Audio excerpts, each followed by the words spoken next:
KnockBack, the retro and nostalgia podcast, is brought to you by, well, you. If you want to learn how to support our show, go to patreon.com/laststandmedia.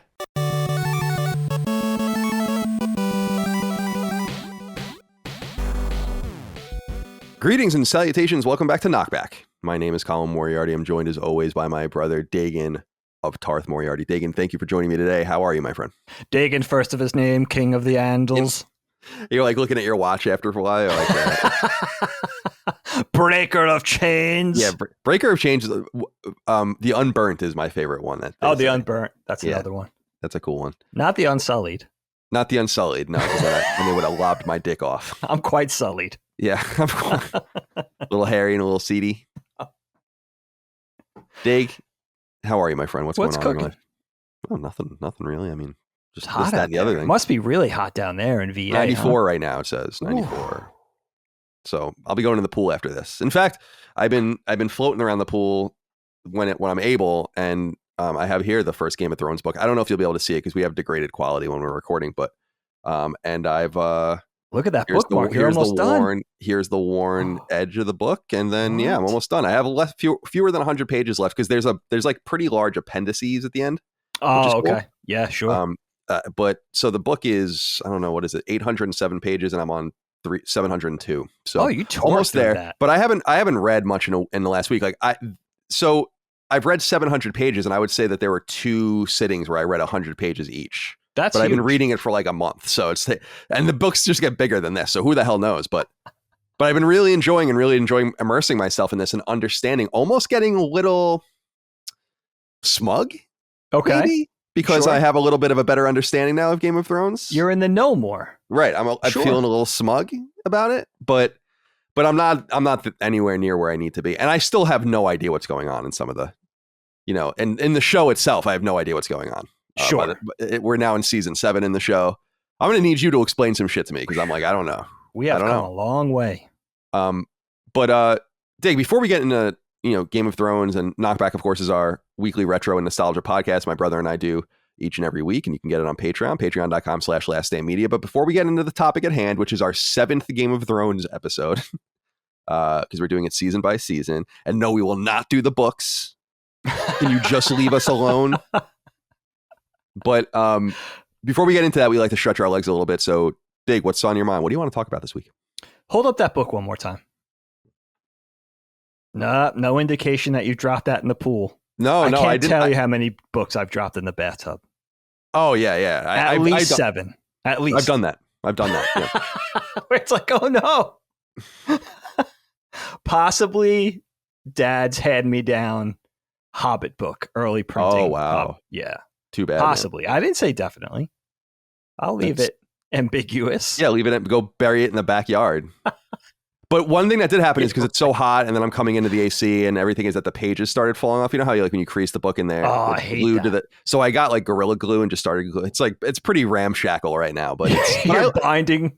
But I like a worn book, dude. I can't read a paperback book and not destroy it. Like I don't know how else to do it because I'm curving it, and I don't know. I like that. It's nice. Yeah, you kind of push and pull. That's part of the appeal, my friend. Yeah.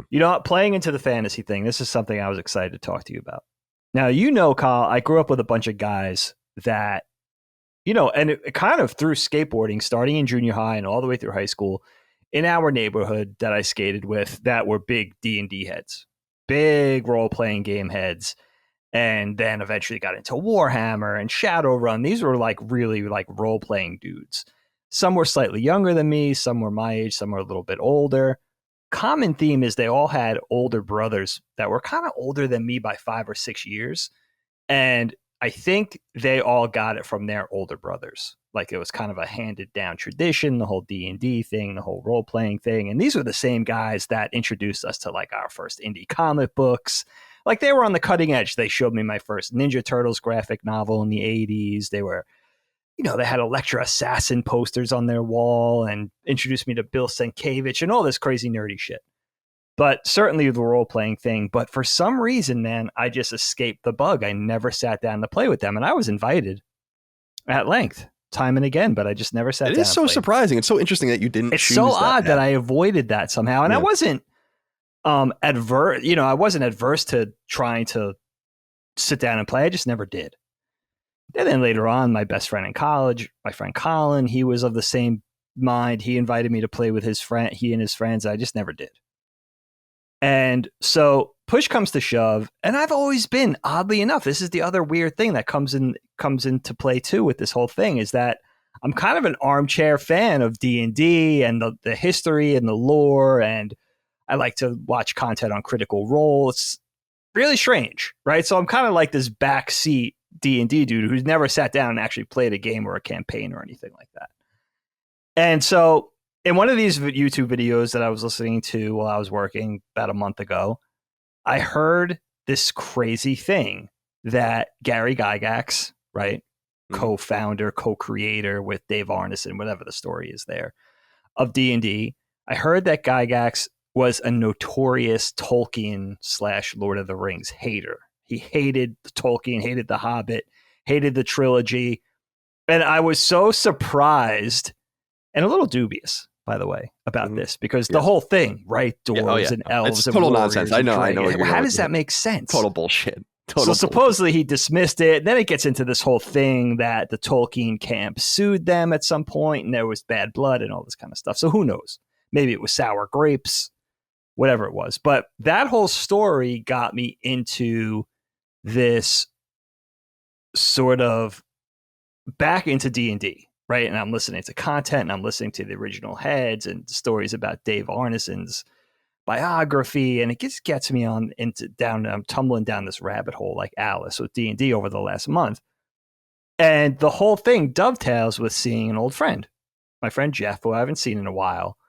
Now, Jeff is the husband of a girl that Helene grew up with in the area. He's also from the area where we live. And Helene's friend Steph is also an art teacher in the district. So I usually get to see Jeff at least once a year at the district art show. So I ran into him a couple of weeks ago. Now, years ago, he invited me to play D&D weekly with his friends. And I was excited, but also a little nervous because these guys have probably been playing for a long time. How do I handle it? Do I sit down and kind of observe a couple of games for a couple of weeks and kind of see what it is, get the lay of the land before I jump in? I don't want to mess up their rhythm. I don't want to be the newbie who doesn't know what he's doing, kind of mess up the whole cadence of their game. So, and I think every time I saw Jeff, once a year, once every 6 months, blah, blah, blah, and he would always invite me and I would always be excited, but then it would never happen. So it got into this thing of like a little bit of like the boy who cried wolf type of thing. So I'm talking to my friend Jeff a couple of weeks ago again, and we're talking about the game, but we get interrupted. So it doesn't get to the point where he invites me back. You know, I asked him at some point in the conversation, "Oh, you guys still playing D&D?" He's like, "Yeah, we get together Monday nights, 8:00. It's super fun, blah, blah, blah." Then something happened where the conversation got interrupted, and it never got to the point where I got invited again. But I was waiting for the moment, you know, because I really want to do it, you know? Right. So I'm wondering how to go about it tactfully. Do I invite myself? Do I kind of prod a little bit again and say, "Hey, about that D&D, the Monday night D&D game, what do you think?" type of thing? Is it a little too pushy because I'm the newbie and maybe the other guys would kind of take exception to it? I think there's quite a few of them, like 7 or 8 guys that get together. So it's not like an intimate thing, which I don't know if it's better or worse if it's less people, fewer people. That's a lot of people. But I always played with just 1 or 2 other people when I played D&D. So wow, that's actually less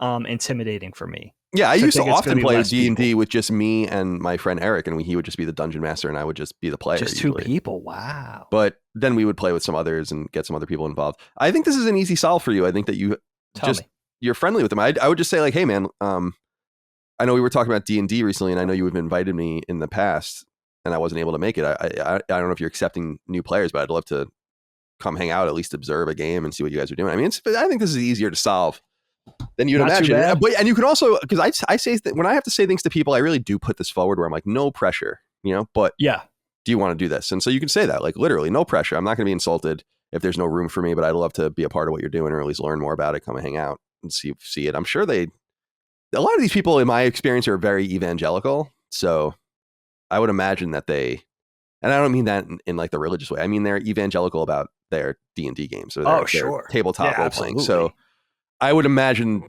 getting someone captive is good for them. Like, I feel like that's probably fun. It's like teaching. It's like the few people in life that I've really introduced to are taught chess. Like, and they've Sure. picked it up and they play it. Right. Like they know how to play chess now. That's satisfying for me because it's like having a child almost, you know? It's like, Sure. okay, like I was taught chess by this person and now I taught you and hopefully you'll teach someone else and so on and so forth. So Yeah, that I think it's the same. makes sense. I think it's the same spirit here. I think you just have to have a real loose spirit and just be like, hey man, no pressure. But yeah, and you can even throw in like, I was busy when you asked me last time. I just wasn't feeling confident. I was anxious or whatever. You can be honest, kind of lay it on thick if you want.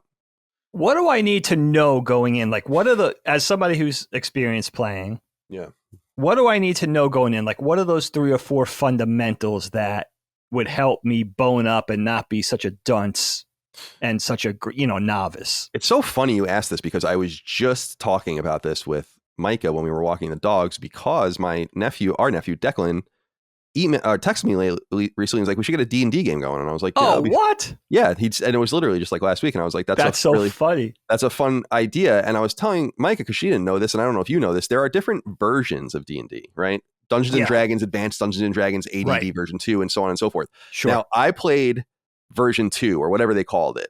Okay. And that was like the thing is that Dungeons and Dragons, when it was made in the 70s, stayed pretty static. Then they made Advanced Dungeons and Dragons, and then they updated it. And that update, as far as I remember, was like the way you played Dungeons and Dragons for probably 10 or 15 years. Wow. And then they started making it easier. Because I remember when I was at IGN, I played a little bit version 3 or whatever, and they've started removing things and making it a little bit more straightforward. And so I don't know the specific rule set or what the character sheet looks like anymore, but I will say that you should study the character sheet and just see, make sure you understand the translation of everything, how it goes into the game. You're going to need your own dice, right? 4-sided, 6-sided, 8-sided, 10-sided, 12-sided, 20-sided die, right? Those are the different kinds of dice you're going to want. You probably want multiples of each, especially multiple 4-sided, 6-sided, 8-sided die, because you sometimes will be rolling like 5 or 6 at a time. Okay. Like for instance, if you have like a magic attack that hits 4 times and it's 4d6, then that means you roll, and that's what it says. Like the attack is 4d6. Okay. That's 4 dice. That's 4 times die 6. Okay. Right? So, gotcha. So yeah. Anyway, so I would just keep that stuff in mind. Like just understand how to play. I think they got rid of. I thought someone told me they got rid of like THAC0 and like kind of more complicated stuff. THAC0 was to hit armor class 0, and it was like a number, and you had to it was like part of the mathematical equation of how things worked and if things hit and how much damage they did, and it was fucking really obtuse. Oh, it's super interesting. I think they got rid of that, and I think armor class AC is now like a more prevalent detractor. Like your weapon is attack this, your armor class is this. Subtract one from the other. That's the damage. I think it's like more like that now, but it wasn't like that when I played. So they streamlined it, which makes sense. They make it more appealing and makes it more acceptable for people coming in, less intimidating for people coming in. Right. I like complicated stuff, but it was only because I understood it at some point. I don't even really understand it at all anymore. But I bring that up only because they've updated it. Okay. Like, so they had that version 2. It's not called version 2. I don't remember what the hell it was called. It's called something like the 2nd edition or something. And then but then they started updating it like a lot. And I want to say they're on 5 or 6 or something, maybe even more than that now. Wow. And that's obviously to sell books and all that. But on my shelf, I have all my version 2. I have like the monster manual and like the dungeon master guide and like a bunch of supplements and class guides and stuff. I was really nerdy about it. Yeah, you were into it for a while. I remember that. Yeah, I mean, there's something so fascinating about it. I feel like, who knows, and maybe this whole thing could end up with disappointment and it'll be a huge exhale. But I feel like when I start playing, I'm like, why didn't I start this when I was 11 years old? Like, where have I been? Like, this was built for me, like type of thing. So, and I want to see if that's how it resonates. And I wanted your advice. I'll let you know how it goes. I'll let you guys know how it goes. Please do. That's it. Jeff, if you're listening, please text me. The other thing I want to say, and I'm sure people would give you this advice too, is that depending on how you guys are playing, I mean, you can read the room, but you're going to have to kind of buy in, Okay. And there are some people that play and it's really all, and for more of my friends, it was really more about the numbers and like what we were doing. We weren't being like, we weren't like talking in character and stuff like that. It's like, all right, so you come into this bar and there's a dude here, and we used to like draw maps and stuff like that. It's like, what do you want to do? And it's like, I want to So go up to cool. this guy and ask him that. But we didn't do like, excuse me, sir. And like I tap him feverishly on the back, and he, I didn't, and then I roll to see how he turns around. We didn't do any of that kind of shit. Okay. But it was always like, there's a role for everything. I think you know that, right? It's like, Right. I want to convince him to come with us. It's like, all right, you have to, what is your, I don't even know what it would be, like your personality or luck or whatever. And then you have to like roll against that. And like his stuff, it's cool. I like love that it. kind of Everything's role based. Mm-hmm. You guys didn't play with toys and figurines and settings and stuff like that? We would use maps, but we would draw them. Like, okay. I like that. And yeah, like, so we would be like, here's a bar, and then we would draw like circles for tables, and like, here's the bar, and then there's like X's for people. So you just go in and you're like, all right, these are your different options, basically. And so we didn't have any like figures. I have some of those figures, but I never really used them. I never used, like, they would also sell like pre-made campaigns and stuff like that. But I think part of what's fun is making your own. It's complicated. I mean, you have to really, being a dungeon master is very complex and not something I would ever really want to do. But so I give them a lot of credit. It's like a full-time job. That's funny. See, I could see you being really good at that. Well, I think I would be good at it. I just think I'm too lazy to do it good. Do it well. It's like a lot of you have to like really get, and you have to play with people that appreciate it. Imagine doing all that work and no one even appreciates the work you did or whatever. It just goes over everybody's head. But yeah, it's so funny you brought this up, because it was just we were just talking about that. It's I love D&D, and I used to also play the Star Wars role-playing game, which was awesome. I loved that game. I would think that game was even better than D&D. That was from the late 80s or early 90s, that particular set. I remember that. Yeah, I remember that being around. I liked that a lot. That was super cool, early Star Wars licensed stuff. But later in my life, I got more into wargaming, like just passive Axis and Allies, Shogun type games where it's just army building and manufacture and all that. I like that stuff more. And then I told you, I used to play in this thing called the Kamchatka Cup in San Francisco, which was a Risk tournament at this bar. I remember Risk. I remember you with Risk. I love Risk. I absolutely love Risk. Now, Risk is a very simple game, and it's almost too simple. It's not. That's why I love Shogun and Axis and Allies and games like that, where it's just way more complicated and you have like units and all this. But yeah, I used to play like with buddies in the games industry. I don't know if they still do it, but yeah, we had like a trophy and everything. It was called the Kamchatka Cup, because Kamchatka was like one of the Russian territories or whatever. That's awesome. Yeah. So yeah, that was good. Oh, so I'll be interested to hear more about this, Dave. That's an interesting opening, timely opening. And by the way, to your point about Gary Gygax, I totally agree. Bullshit. I think the reason he does that is because I don't know if it was the legality or he didn't want to be like, people are like, this is so obvious, right? And so he was like, no. What? I never even heard of that. I don't even know. And I'm like, there's really? no, I can't. I guess I don't know enough about a lot of other things to say this definitively, but can you think of any ethereal idea of a fictional world, steampunk, right? Or fantasy, high fantasy. Can you think of anything more obviously influenced by one series than fantasy and Lord of the Rings? I mean, it's just and The Hobbit. It's nonsense. So I totally agree with you. I think I've thought that in the past when I've seen him say shit like that, and I'm like, whatever, dude.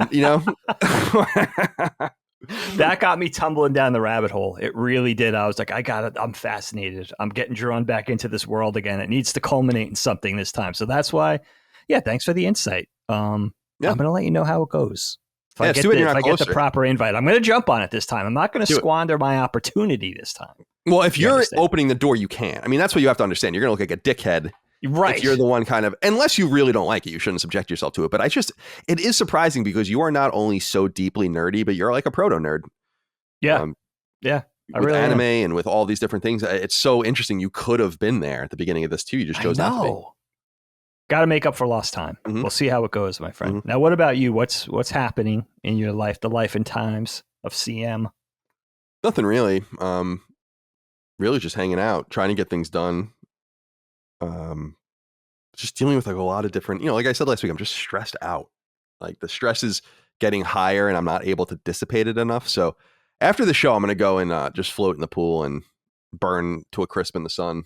And, there you go. And read. Do the weekend proper, my friend. Yeah, I think that's what I'll do, and read maybe the rest of Game of Thrones. And then, I was thinking about you because I don't know if you saw this. Have you seen the new TMNT brawler that just came out yesterday? Yes, everybody's talking about it. Oh my God, dude. I played just the first stage last night. So I was watching Game of Thrones until like 1 a.m. and then Mike goes, let's go to bed. And I'm like, all right, well, I'll be up in a few minutes. I want to just play a stage of this. And I'm like, I played as Leo, of course, and it's so fucking good. And so I'm really looking forward to spending my weekend with that. It's just, I'm so excited. It's a love letter, dude. It's so great. Oh yeah, you're gonna love it. I can't wait. That's limited run, right? They might be doing a physical version of it, but it's Dotemu or whatever that French. Oh right, publisher. limited run just puts out the and the developer edition. is why can't I think of their name? The guy that did Tribute. The guys that did Panzer Paladin. I have it right here. Oh and yes, they did Mercenary Kings, which was a game I really love. Dude, it looks so good. It does look so good. I'm just shocked to see how much love it's getting. So it's got to be. It's that amount of love. It's like Sopranos or Game of Thrones. It's like there's got to be something behind this hype. Now you're saying it. Now I got to double down on it. Well, it's our TMNT. Like I don't know anything about Teenage Mutant Ninja Turtles after 1993 or something like that. I have no idea what was going on after that. This is the shit I know. Like the first stage is the Shredder Dozer, like abandoned thing, and you fight Bebop in the first. It's totally. But the overworld, it's pretty cool. The overworld is the first Ninja Turtles NES game, like the one everyone hates. Well, although I love that game. So like it's that top down kind of map. Oh, I love it. And that's how you get around. Isometric. So it's nice and classic. Nice little ode and all pixel art, no tricks, just really beautiful. Yeah, love it. Yeah, good stuff. I can't wait to check it. All right, Dave, let's get into Game of Thrones season 7 if we have to. Here we go. And I think we do. Now, I'm curious what you make of it, and I will just start with this. Of course, you guys can write into us on Patreon. You know this about different topics, and I wanted to start with this because what I've really been trying to do with this season and the next season, I know there's so many notes and pieces of interest and interviews and all this about these seasons. I know I've heard some things about the way the actors felt about these seasons. Apparently, they didn't like them. I think you can kind of tell, especially in the next season, but I think you can kind of just read it that like some people are just not buying in anymore. And I know that there's a lot of production drama about the guys that were running the show wanting to be done with it. Of course, we're far surpassing the subject or the material that they were focusing on from the 5 books that were released. So we are well advanced of the intent of the books. And I know that they were told what these things happen. You can tell it's like a series of bullet points because that's what the show feels like now. It feels like a series of vignettes. And you can tell that George Martin sat with them and said, like, these are the things that happen in whatever the fuck the book's called. Song of Spring, or I don't know what the hell it is. And it's like, okay, we'll just do all of that. We'll do it in 7 episodes and none of it will make any sense. That's kind of the way I felt about it. And so Walker Simmons wrote into us and said, Jon Snow is one of my favorite characters in the show. And after the amazing conclusion to his resurrection arc at the Battle of the Bastards, I feel like the writers didn't know what to do with him. This is a problem I have with a lot with choices in season 7. While not as bad as season 8, this is where a lot of fans noticed a lot of strange choices by the writers and pace that felt extremely rushed. Almost like the showrunners just wanted to be done with the show and didn't know what to do because they ran out of source material. Do you guys agree that this season is a noticeable step down in quality? What parts felt rushed or out of place to you? Arya and Sansa easily outsmarting Littlefinger and his death was one of the low points for me. I think that while there are a couple of really cool things here, and while the ideas expressed in the show, Dig, I think are neat. Yeah. For instance, I love that the Lannisters basically rob the Tyrells and destroy them to steal their gold. Yeah. Like because they need to hire the mercenary army. Like that's a dope idea, right? Let that linger for a little while, maybe. I love the idea that they capture the Dornish woman and her daughter, and we see that one scene, but like let it linger a little bit. Of course, seeing all of the different types of armies fighting each other, and the dragons intercepting them and all of this is awesome. But with all of that, there's so much some of it is comically bad, I think, actually, in this season. Just from the point of view of like, what are you doing? What are you doing? I would have preferred they just said, like, we're not going to finish the show, actually, than have gotten this season. Because it feels, I agree with what was said, it feels like an obligation. And I don't know if it reads the same way to you. And I feel like I can see it on the actors' faces. And I don't know if it's just me reading too much into it. But it just, the whole spirit of it feels different. I even think it feels cheaper and looks worse. And So I'm curious. Am I just being way too hard on season 7? Yeah, and it's not just you. It has a very interesting cadence, Game of Thrones, from season to season as a show in its entirety. Because if you think of something that's considered, also Golden Age, Mad Men, Sopranos certainly would fit into this category. The Wire, anything that it's seen as really wonderful quality as a whole, and that there's no real weak spots or chinks in the armor, right? Game of Thrones has a really weird cadence because it seems to get worse and worse, especially after season 4, at least in the public's eye or in the viewer's eye. 5, 6, it's just kind of a step system. It's ascending or descending in quality all the way to the end after a certain point. Let's say from season 5, certainly through the end of season 8, which is very interesting. And it's funny because in watching season 7, I watched it a couple of times. We had a lot of time because of things that happened just in the rhythm of the show. We had a lot of time to watch it. So I got to watch it all the way through again twice, 2 more times. And I don't remember liking it this much the first time around. I actually think the bad moments, or those moments of weakness, or where it looks like the acting is suffering or they're kind of meandering with the story, I think it's tempered by some other things that I really enjoy. I think the fast pace actually kind of lends an air of fun to it. Characters are kind of coming together now, especially the people that undertake the quest north of the Wall to kind of seek out the army of the dead. You have Tormund and Jorah and Jon Snow and Thoros and Beric. They're all coming, and Gendry all together kind of undertaking this quest. I think there's an air of fun in the show that I didn't really recognize in my initial viewings that I kind of really enjoyed this time. And it's funny because when you know something is considered poor, and a specific season of a specific show isn't highly regarded, I'm kind of sitting there and trying to replicate those emotions, right? I'm like, why am I enjoying this? Everybody thinks this is so horrid. What am I getting out of it that these people weren't seeing? Or what am I not seeing that these people were right about, And I have to say, I actually kind of enjoyed the ride with season 7, but I could see where the criticism comes from. I think what you have, and where it kind of lands in season 7, is you have all these characters. You have this king and this 2 queens specifically, and all these characters surrounding these 3 sort of keystone characters. And you have to kind of bring these characters together now to fight a common foe. And I think the sheer amount of characters and kind of where they landed at the end of season 6, and having to squeeze them into a space where they become allies to battle this common enemy, I think that's really difficult to pull off. And they don't have a lot of time to do it, especially in giving them less episodes, as was typical in the series. 7 episodes. Now, some of the episodes are longer. They cheated to an hour 10, an hour 15. Yeah, the last one I think is an hour and a half. Right? Yeah, so they're pretty epic. But I think they, again, were kind of faced with what we kind of were tasked with in season 5 and season 6. You have to do a lot, or they felt like they had to squeeze a lot into not a lot of running time, not a lot of air time. But again, interestingly enough, and I have to go back and kind of think of the reasons why. I think in season 7, it kind of came out and resonated in a joyful way for me, where it just felt like a proper fast-paced adventure, and I enjoyed it. You have a lot of exposition, you have a lot of lingering in Dragonstone, in Winterfell between Arya and Sansa, where it kind of I get a little impatient with the bickering at Dragonstone, especially earlier in the season with Daenerys, and the way she's kind of being a little bit, I don't know, she's being a little obtuse, say. I get a little impatient with that. But, and the kind of infighting at Winterfell with Jon Snow leaving, should he not leave? The lords are kind of taking exception to Sansa being left in his place and all that kind of thing. He shouldn't go. The king of the north should stay in the north.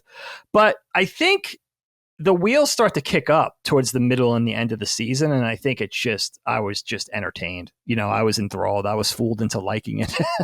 Well, no, I think it's valid to come in and like it. I know some people do, but I'm surprised by that, because I just think that, like you were saying, like you get a little impatient. I never felt that way. I was always like, why don't we get more of this? None of this feels right. Like, for instance, you bring up Arya and Sansa, and it's like, why aren't why are they so, there are weird things with them where Sansa clearly is there's a scene where she's like kind of looking up to Cersei or being like, I learned a lot from her, and that's like almost jarring. Then the next second, her and Arya are like fighting, and that's jarring. And then the next second, Arya's spying on her, and she finds the man. It just all happens so fast. And I'm like, this alone, them getting back together was supposed to be a big deal. And I love the sisterly tension and all of that, but they just don't there's not enough room to let everything breathe. And like you said, there are fewer episodes, but that was a choice. Right. And that's why I'm so confused that people looked at all they had to do, right, and everything they had to tell and all that they had to write and kind of figure out. And then they're like, we're going to do 7 episodes. I really do think that it would have been better served to just been like, we can't, like, I know this is crazy to say because I know that there will leave a lot of money on the table and it's just impossible, I guess, from a contractual point of view or whatever. But I think HBO would have been totally within their rights to say, like, we don't have any more source material to work off of. It's not our fault. We're done. Like when we started the show, we were under the assumption that the series would be done by now, but it is not. So what do you want us to do? We can cobble some bullshit together. And that's what I feel like that's what they did. I mean, that's what I feel like this feels like to me. And you could see that line of demarcation where they're not working from source material anymore. Right. I think that the production felt rushed. Like, I don't know a lot about the details. I'd be interested to know more when I'm done and I don't have to kind of judge it anymore because I really want to judge it just as a piece of fiction by itself. The stuff going around it is immaterial, but I really do feel like you can see a visual step down in this season. Like I don't think it looks as good. I don't think a lot of the practical stuff looks as good. I think some of the backdrops and these matte painting style things, they look bad. Miniatures there was a scene where the dragon is coming back to Dragonstone and Jon Snow it's like confronting Jon Snow and Jon Snow lets him smell the hand. But look at the compositing on that shot. Like, it doesn't look like an HBO show. I don't know what matching up. I don't know. Like, I reflected to Micah. I'm like, this is kind of a shame because a smart production that wanted to take its time and do it right, this would have been a perfect time to do something practical like Jurassic Park. Not the flying in and shit, but like the close, like smelling of his hand and him petting. It's like this should have all been done with practical effects. Yeah, I agree with you on that. He's meeting the dragon. He's the first person outside of the Khaleesi and her group that have ever interacted with one of these things. Sure, it's an epic moment. Yeah, absolutely. Right. So like, I just looked at things like that, and I'm like, take your time, let it marinate. Let even the affection that Jon and Dany feel for each other, it's cool, like, but let it grow. Let us learn more about it. Let us see more of it. That's my biggest complaint, I think. Yeah, and it's not organic. And you bring up, this is a great point too, with Sansa and Arya and sort of their reunion and that obvious resentment between the two of them. There's something there that's very unappealing to me about their relationship through most of the season until maybe the murder of Littlefinger. And then add in Bran sort of being a shell of himself. There's something very unappealing and just unpleasant about the three of them being back together. And, I like the fact that there's drama. Like, okay, it's actually good storytelling to say, okay, the three of them are together, but there's uneasiness. There's unresolved issues. There's a lingering resentment. There's some hatred. There's some misunderstanding, whatever. So not that reunion has to be smooth and all love and hugs and everything like that. Like, it's got to be a gradual sort of coming back together again. I like that. Just something in the writing, maybe the acting, could be anything. There's something just very unpleasant about that arc between the two of them / the three of them in this season that I didn't like. And I don't know, maybe that we've come such a long way, right? It's 2017 now. We're in season 7. It's been a long ride. There might be something in me now that's just like, all right, let's have fun. So when the dragons ambush the Lannister wagon train, or when the 7 go out into the wilderness to pursue the army of the dead, whatever, like, I'm just ready for fun now. That might be my thing now, where it's like, maybe I've grown tired of the drama, the infighting, the heaviness. I think the show gets extremely heavy at certain points where there's very little levity or very little joyfulness, so I might have been I'm kind of realizing now that I might have really been in that headspace where it's like, all right, I'm just ready for a proper like Indiana Jones adventure or something, something indie-esque or something where it's like, or maybe just something like Lord of the Rings. Like, I don't need an elf snowboarding down a shield or anything like that, but something where it's going to be a little more upbeat, I think it's fair to say. So and they might have got me with that, especially if you look at the last 3 episodes of this season, kind of lands right in that wheelhouse. So I come away satisfied. But well, I really see it from your perspective too. I can understand that. I really can. Well, I get what you mean. It's a lot different than what's come before, right? Well, that's what I'm saying. Is like, I get what you mean in the sense that the action is compelling and interesting, and it certainly is. But the action is necessary because those are the inflection points that happen throughout the show. Right. The Battle of the Bastards, the Battle of Blackwater, like all these things have to happen so that we can move to the next phase of the storytelling. But for me, it's like, okay, you get through these battles, but then the next phase of the storytelling doesn't happen.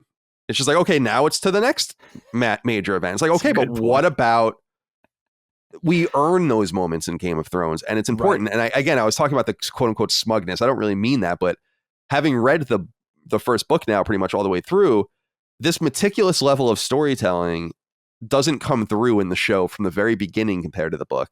And so by this point, it's kind of sad that I'm not saying the books are better. I don't know enough about them to know that or not. I don't think it matters if the books exist or not. All I'm saying is that there's a clear parallel between the books existing, the story being written by George Martin, not on the back of a napkin or in bullet points or in vignettes. And they were able to copy that and make that into some compelling television because they were able to focus on what they were good at, and he was able to focus on what he was good at. He'll deliver the story. You guys will adapt it for the screen. And now it's like, well, no, you will both deliver the story to yourselves and then adapt it for the screen. I just think it shows. And I just feel like with Peter, like on Peter Dinklage's face, there are certain things where I feel like I feel like I'm like, wow, he doesn't look like he's happy to be there. I don't know. Especially him. It's true. Like, and I think because I think that they would know better than anyone, right? Like how powerful and important this is. And then they're kind of just seeming to go through the motions. And I know, God, by the time we get to the second or the last season, I think it's 2 years after this was filmed. And I think they were totally ready to be done with this. Right. So like, just be like, all right, how are we going to get through this? And what's going to happen? So it's interesting because I agree with you. The action is awesome. Like the end scene, for instance, of them destroying the wall is awesome. It's an amazing scene. Now the scene makes no sense, and we'll get to why I think that is later. But it's cool. But we have to earn it.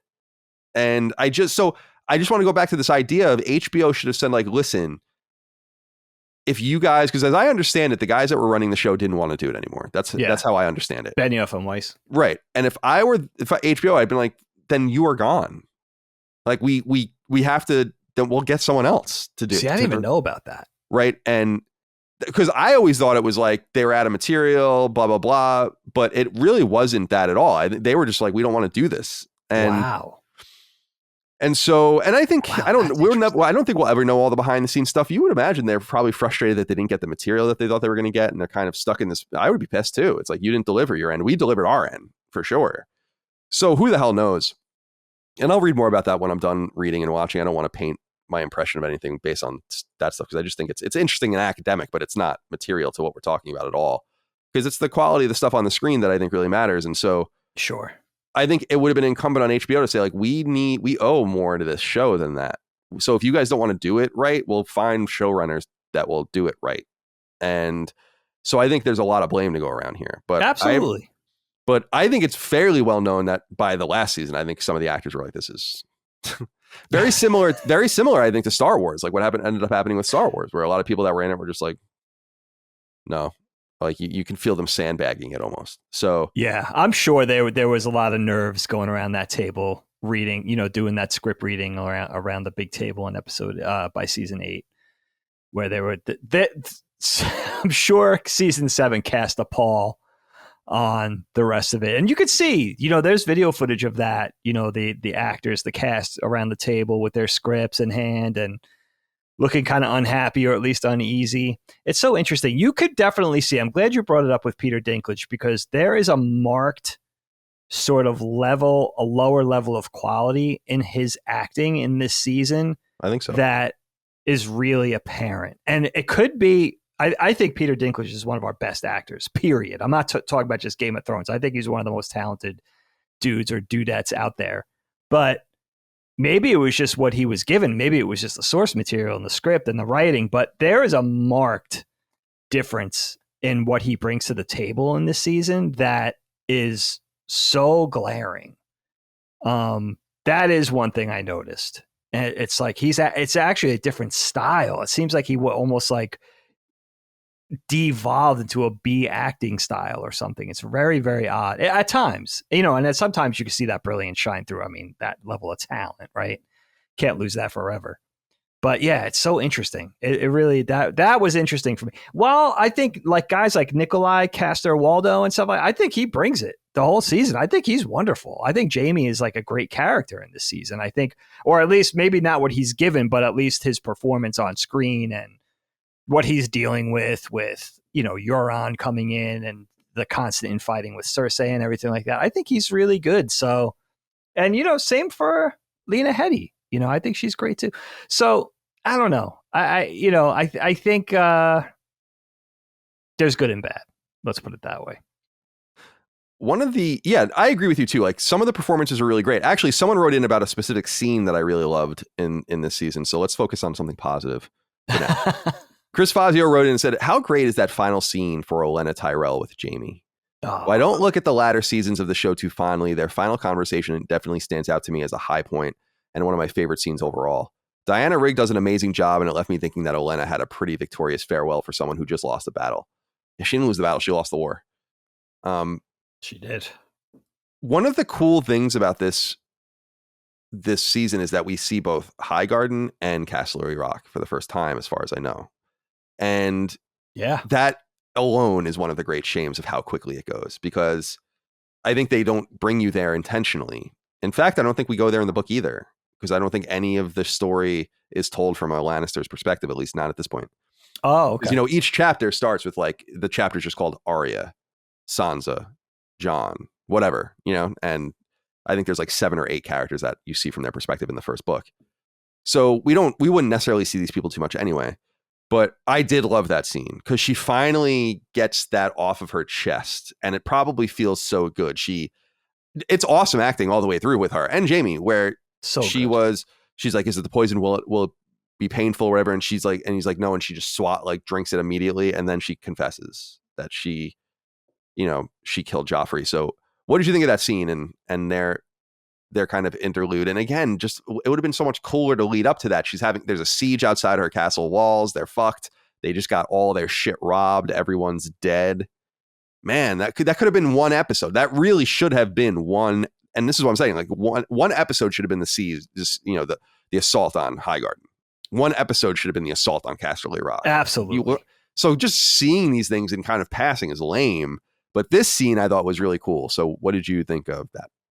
Yeah, I mean, Highgarden and Casterly Rock, we hardly knew ye, right? I mean, it is. It's literally the first time we're seeing any of these two often pointed to places, right? Often referenced places.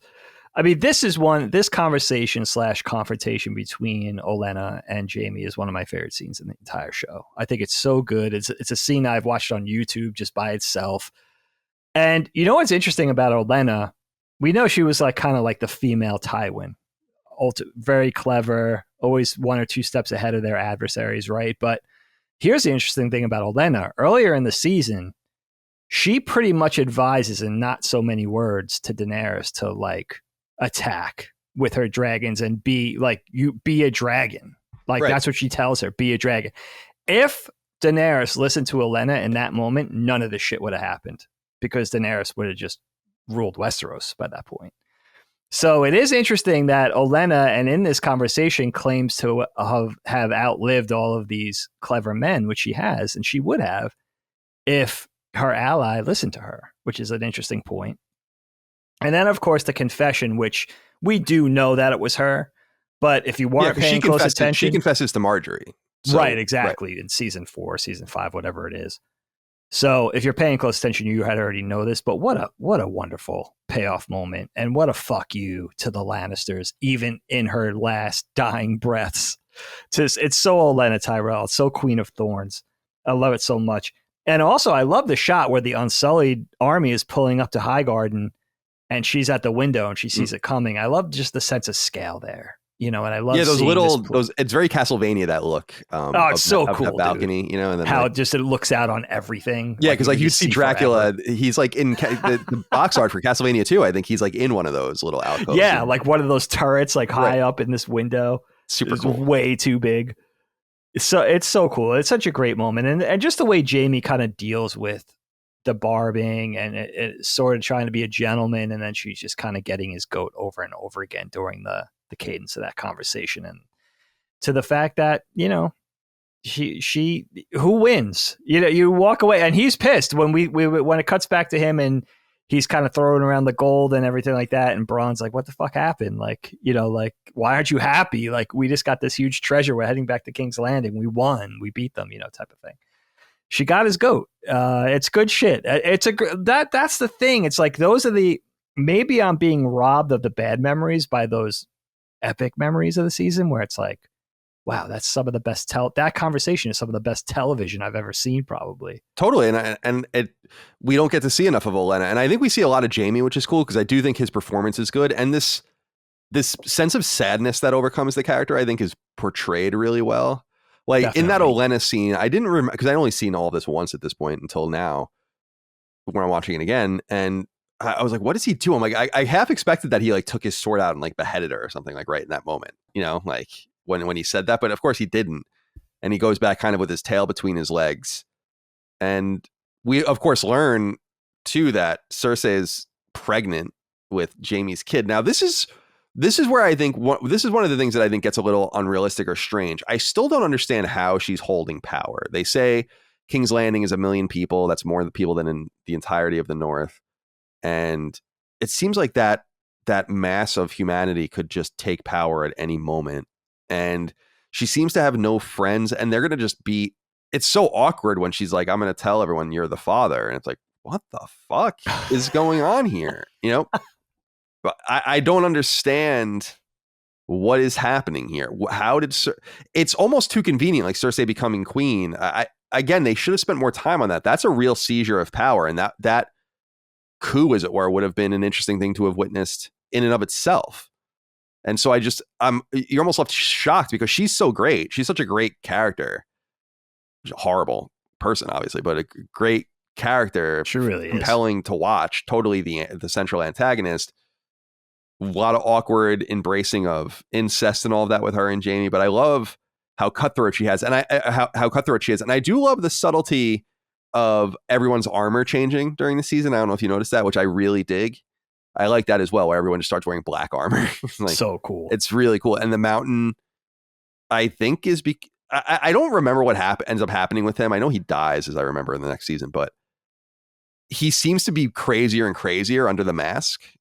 Like compared to like when he first was revived. I don't know if that's intentional, but he seems to be getting blacker and right, exactly. Yeah, and I do love the scene where the Hound goes up to him and he's like, "What have they done to you?" So good. Whatever. Yeah, it's really interesting. So anyway, what did you think about, since we talked about Jaime, what did you think about Cersei and everything going on in King's Landing? Qyburn, who I still think is one of the coolest characters. I do like that character so much, and I wish we got more of him. I like when he picks up the hand of the like he's super, like everyone's horrified and he's like walking towards it because he's so genuinely interested. Yeah, it's cool as hell. So let's focus on King's Landing and that kind of sect of the Lannisters. Anything to say about them? Yeah, Qyburn, the mad scientist, right? Cersei, it is interesting because you can see with the death of Tywin seasons ago at this point that the power vacuum at that left, and then the Faith Militant coming in and Cersei getting the upper hand and finding her way to, talk about a survivor, right? She always finds a way to win. Then the Sept explosion. I guess anybody, with the exception of Olenna, who was going to be a threat to Cersei, died in that terrorist attack at the Sept in King's Landing, right? So that kind of left her in power. And I guess it's also kind of a play or a nod to the fact of what they often say, especially in this season, that Cersei rules by fear. She still has her army. She's still known. She's got that reputation. She's got that murderous reputation. She's basically ruling by fear at this point, kind of a figurehead. But she still maintains that kind of level of power. And I do like the fact that now, with the absence of people like Tywin, that they could say, like, we're just going to live out in the open now. Like, yes, we have this disgusting, incestuous relationship, but we're going to kind of rule as king and queen, and we're just going to let everybody know, and we're going to kind of air it out, and everybody's just going to have to deal with it, kind of, and being unapologetic about it. Like, I'm sick of hiding. We're just going to kind of be out in the open with it now. That was an interesting change. And even Jamie was taken aback by that, of course, right? But what's interesting is that she's always something that occurred to me in the course of the season was like, all right, why Cersei's kind of on top? She doesn't seem cowed by Daenerys and her 2 armies and her fleet and her 3 dragons. She doesn't seem cowed by this new king in the north. And the only one she seems really beholden to is this Braavosi Iron Bank. But what's going on with the Iron Bank on one hand? Because what if Cersei and Jaime just said, fuck, and King, the Lannisters just said, fuck you, we're not going to give you the money back. What are they going to do about it?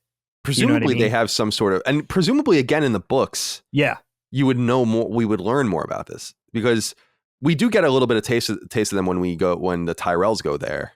Remember that weird Tyrell dude goes there, the father. Right. And so you assume they have their own military, and like their own there too, right? Davos and Stannis. Right, exactly. Right? Yeah, right. Because they were going to sniff things out. I actually like the whole Iron Bank thing. Again, it's just we need more information. And I assume that it's in the books or will be in the books, depending on where you are in the story. Right. Because yes, it's cool that there's just this whole corporate entity and exploring that kind of dispassionately, especially how they play up the fact that like none of them are the leaders. Like you don't even know who the head of the Iron Bank is. Right. You see different people and they all shadowy thing. Right. It's cool. And how do they enforce?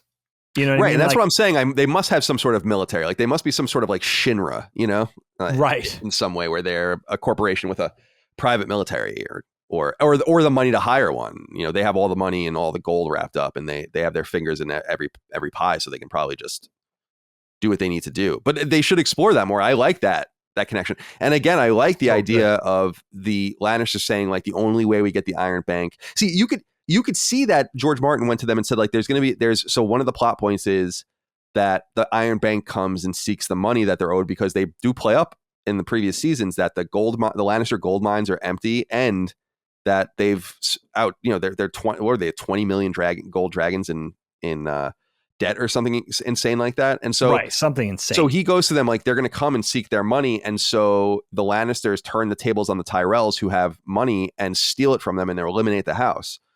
But I assume that it doesn't happen in one episode, in the show.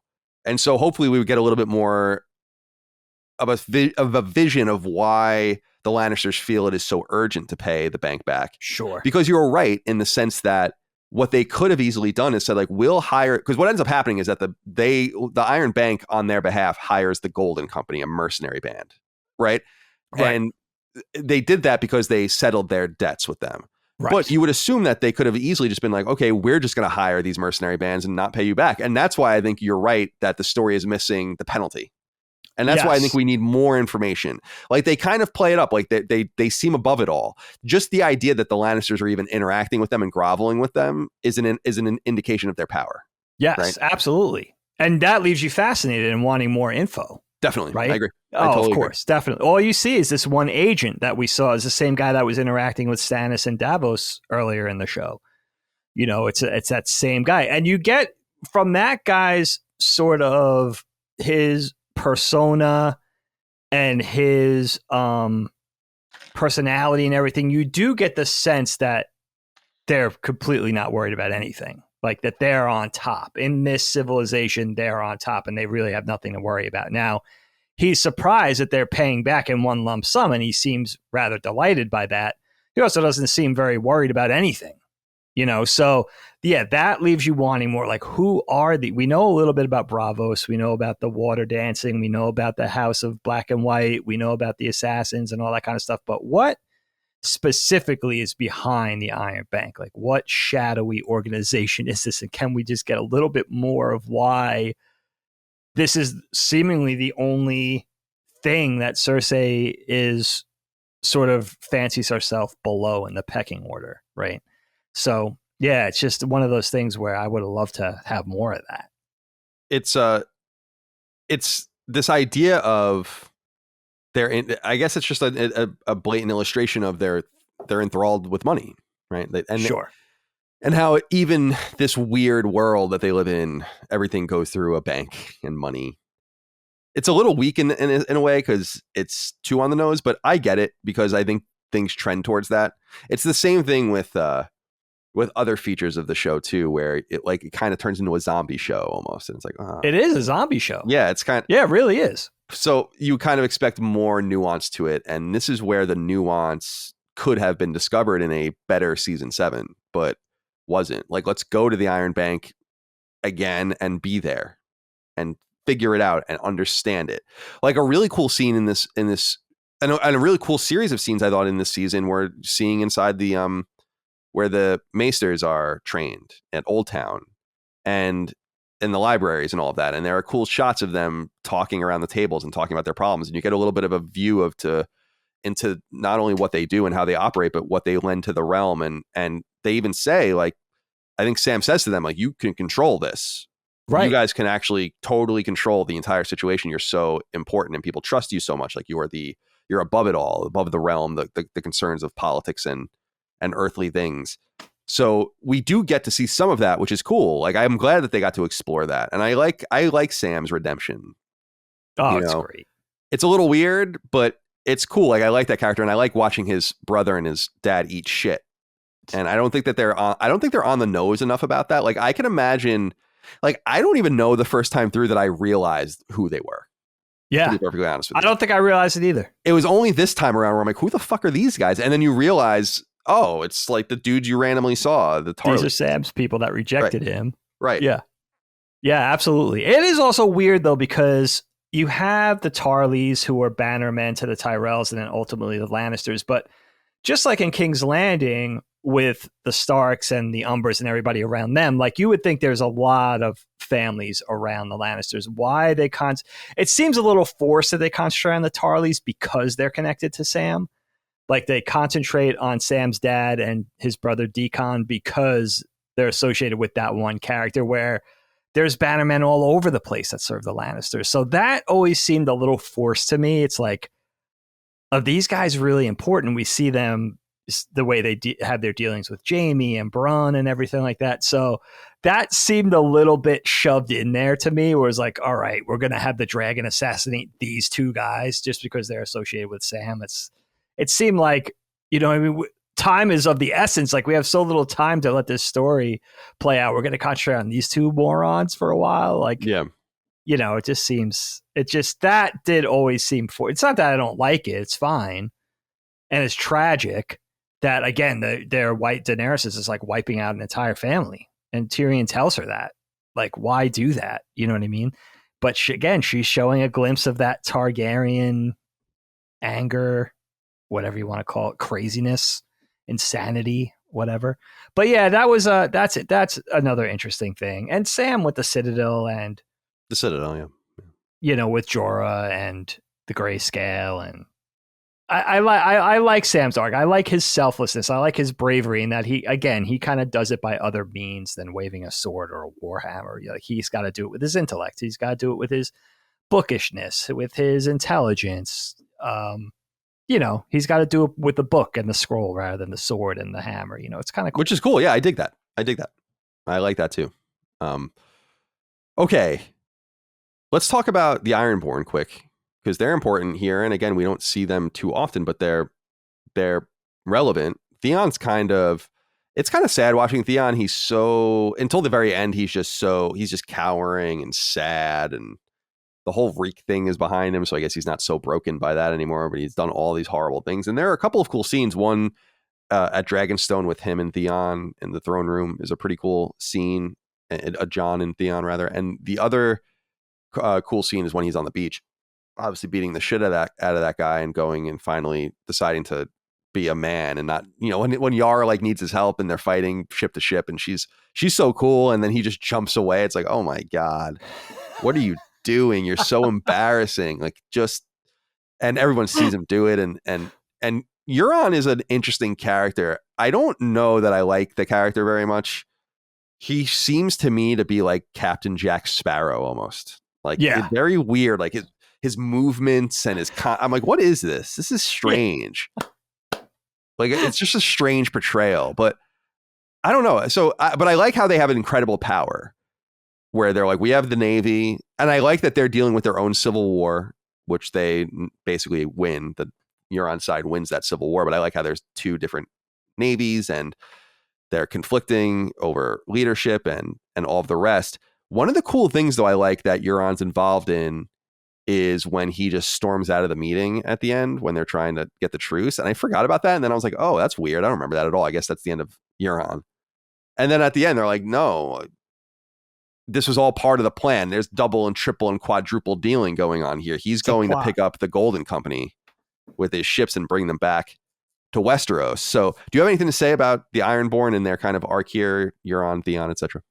Yeah, Euron's interesting, right? He's like a pirate mashed up with 1970s Mick Jagger or something. Yeah, it's very got weird. That Jimmy Page rock star pirate thing. I think he did that. That motion was perfect. Like he's interesting. But you know what I like about it? It's an interesting portrayal of a pirate. I wasn't thinking Jack Sparrow. You're right in kind of bringing those two together. That comparison is actually right on the money.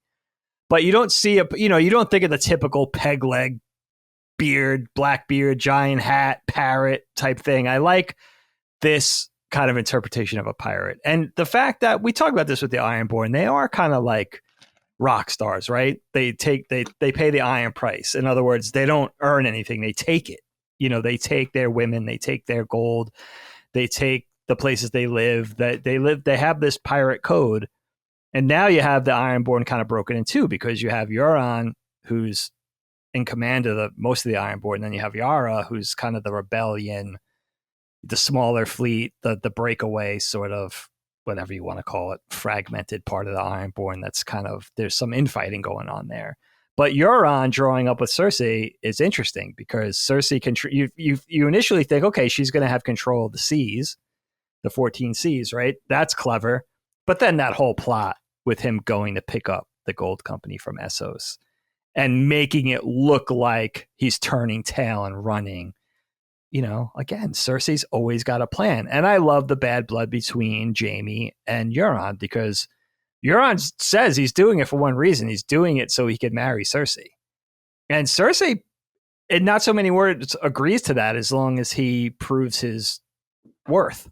Totally. And he does. And Jaime's got to endure this whole thing, and you kind of feel bad for Jaime until you realize, well, that's her brother.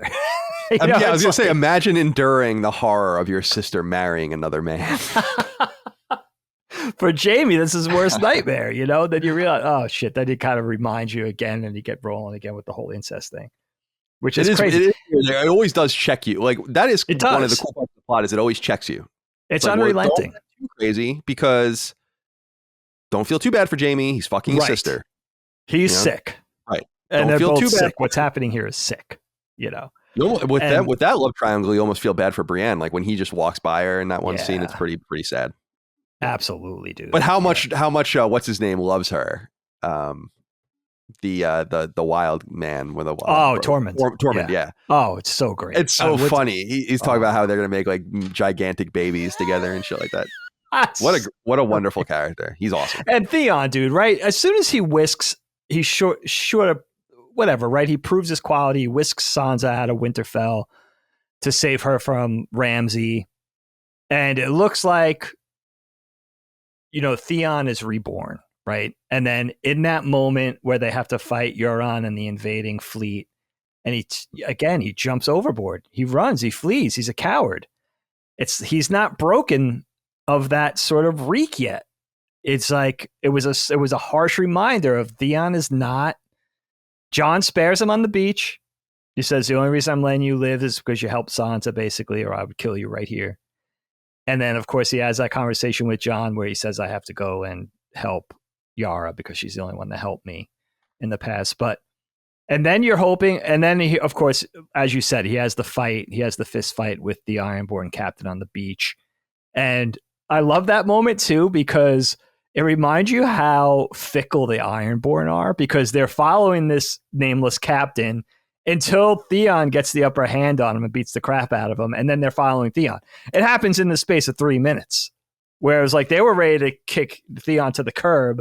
Now he's their champion again. Yeah, they had a plan. They were going to go, well, because they were going to go and reeve or whatever, and they and hide, right, and hold right, up, exactly, right, and from the dead. Right, the Ironborn have like a huge advantage actually, and in this situation, which is why it's so funny that Euron still agrees to help. Like that would make sense to be like, fuck this shit, I'm out. And he really wants Cersei. But they do reiterate, or at least in that conversation with this nameless captain and Theon, they reiterate that like they're like, we're gonna go and just take this island, rape the women, take the wives, kill all the men. And Theon says like, we're not doing that anymore. And so they are still, at least that sect is still committed. His sect, whatever it exists, is still committed to like normalizing themselves a little bit. Yes, which is interesting. And so we'll see how that develops. I wanted to ask you about the Hound in this season, because I feel like last season and this season we see a Hound, like the Hound is going through this really fascinating arc, and we don't get to taste it enough. Even when they are taking more time last season with the church and all of that, and how he's like building it, and these guys kill all of his people, and it's very sad. You can tell that he's like becoming enthralled in some way with the fire religion, which is ironic. And of course, the irony is obvious because of his experience with the mountain as a kid and getting his face burned and all of that. But then he finally looks into the fire. He sees the mountain that looks like an arrowhead. It's a vision. So he's like softening. And one of the cool scenes I like, it's a brief scene, but when he meets up with Brienne, when they're walking down the road, and she like kind of forms up next to him, and they talk to each other, and they're both talking about Arya, and he asks like, how are you protecting Arya if you're here? And so he's still concerned about her in some weird way. I really enjoyed the Hound in this season. I again wish we got more of him, and it was fun to see him kind of get back together with the Brotherhood and fight alongside Jorah and Jon and all of that. So do you have any insight or anything you want to say about the Hound in this season? Yeah, because he goes from being this sort of person that everybody fears, this sort of out for revenge, cynical, sort of self-serving dude, right? To somebody who, as you said, he's softening. The Brotherhood without banners is sort of bringing him along, Thoros and Beric. And when he has that vision in the fire in that home, and he's starting to realize there is something to what Beric keeps giving him an earful of. That, along with ending up back at that hovel, that rural hovel of that man and that girl that took care of him and Arya back in the day and fed them, and then he kind of wronged them and knocked the guy out and stole his silver and everything like that.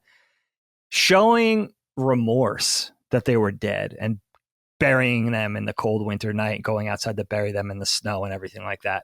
I thought that was a really interesting turn for the character. And then I love the Hound, and he has a just beef with his brother, and he's driven by this revenge, and you're kind of always pulling for him. You're happy he survived the battle with Brienne and all of that. But then when he ends up as part of the team heading out into the northern wilderness to pursue the army of the dead and to do their research and find out what's going on, when he's part of that group of 7, I was so happy. And it's so cool to see him mashed up again with Jon Snow and with Tormund and with Jorah and with Gendry. It's so fun to see these characters that you're rooting for separately come together as one team. Thoros and Beric, of course, in that group too. I love that. I just think it's so cool to see these 7 heroes come together, and I just really enjoyed the hell out of that. And I love seeing the Hound as sort of part of that, and seeing this seemingly for almost the entire ride so far, this sort of independent unit, this mercenary, this cutthroat off on his own, see him as part of a team was really satisfying, and see him as an essential part of this team was really, really cool. And, even the way he argues with Tormund and the way he argues with Thoros, it's fun because you kind of see him changing and having to operate as part of a unit. It's really neat. I loved it. Yeah, it's this particular episode in this particular quest north, I think is a fundamentally awesome idea. This notion that they're going to go and get proof, right? They're going to get a live zombie creature, undead walker, and bring it back to King's Landing to soften the current civil war between the Targaryens and the Lannisters, and maybe cool things off so they can focus on the common enemy. Of course, that's what the entire season is about, but people do have a lot of problems with how they executed it. And I wanted to acknowledge that I agree. And Andres wrote in about this and said, the season catastrophically broke my suspension of disbelief. The groundedness that the show once had is gone. In the showdown on the lake, you're telling me Gendry was able to run back to the wall, send a raven to Dragonstone across a continent, and Dany was able to then reach Jon and his party beyond the wall in time to save them. Are you kidding me? These distances that used to take days and weeks to travel in early seasons.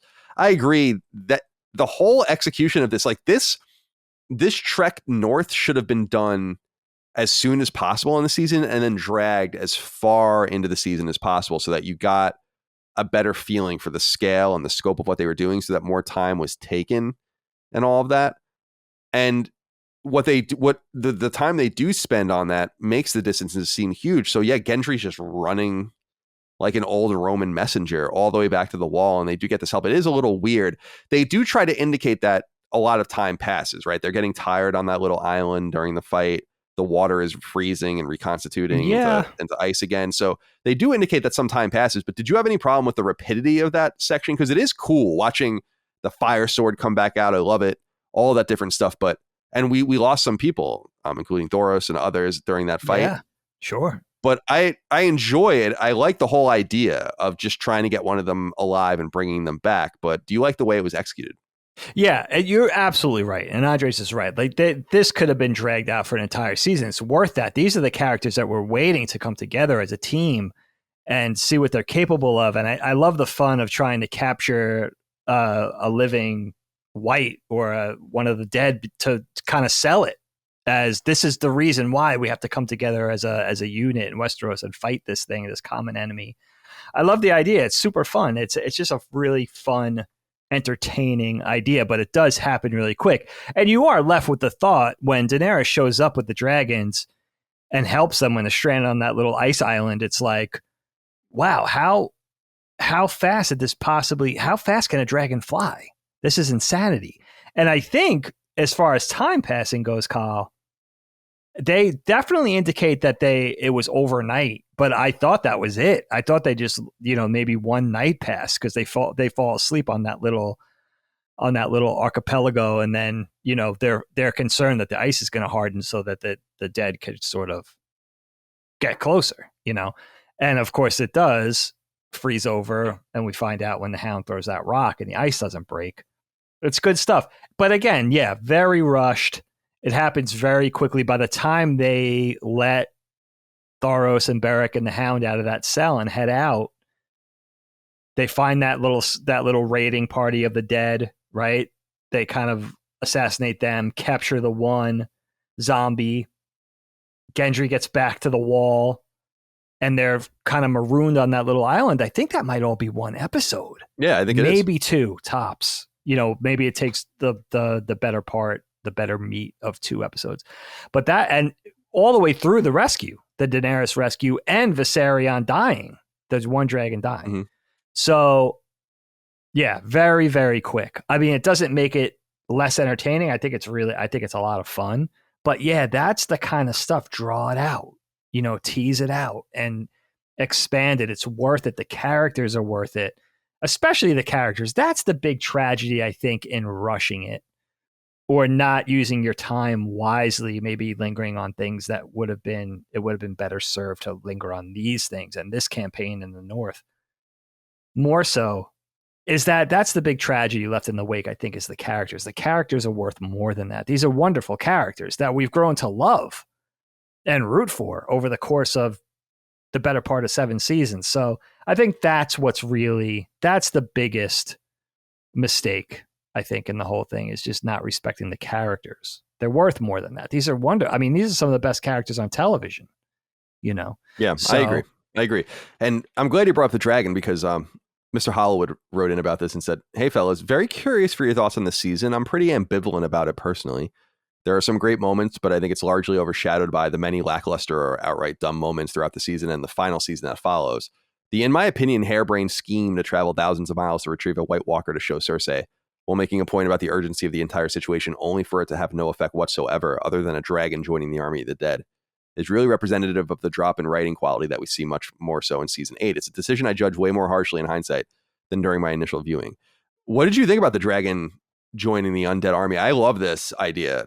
I think this is a fucking solid, rock solid idea. Again, not executed very well, but I love how, even though I think the design, and I've said it from the very beginning, I think the designs of the White Walkers, or specifically like the White Walker generals, are kind of lame.